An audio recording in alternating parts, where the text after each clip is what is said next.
Ինչպես երևի արդեն տեղյակ եք, երեք հանրապետական Արմենիա բժշկական կենտրոն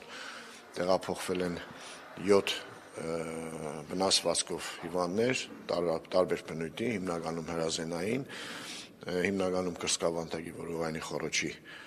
շրջանում վնասվածքներով, նաև տեղյակ եք, որ ցավոք սրտի իրենցից մեկը հենց վիրասրահում մահացել է, բայց մնացած 6-ի վիճակը այս պահի դրությամբ արդեն 1 օր հետո կայուն է, բոլոր 6-ն էլ վիրահատվել են տարբեր ծանրության աստիճանի վնասվածքների հետ կապված եւ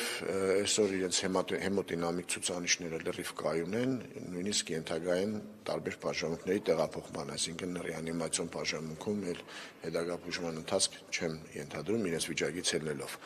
Երկուսը արդեն 3 տեղափոխվել են, մեկը դիմացնոտային բաժանմունք, մեկը տրավմատոլոգիայի բաժանմունք, մնացած 4-ը այսօր տեղափոխվեն տարբեր բաժանմունքներ՝ կրծքային վիրաբուժություն, անոթային եւ տրավմատոլոգիա։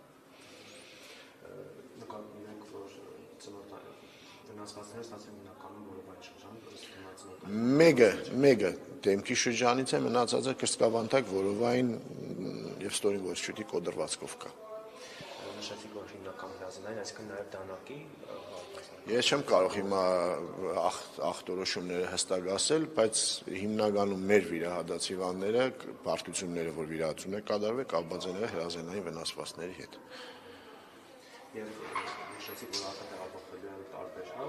բաժանմունքներ,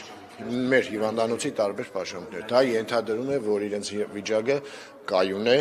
այս պահին կյանքին սպառնացող չի եւ ռեանիմացիոն միջոցառումներ չի ենթադրում։ Այսինքն մի քանի օրից հնարավոր է նաեւ դուրս գտնել։ Դուրս գրումը կախում ունի արդեն հիվանդության հետագա ընթացքից, ոչ թե վիճակից, վիճակը իհարկե նշանակություն ունի, բայց կարող է ցկցկվող ընթացքներ լինեն։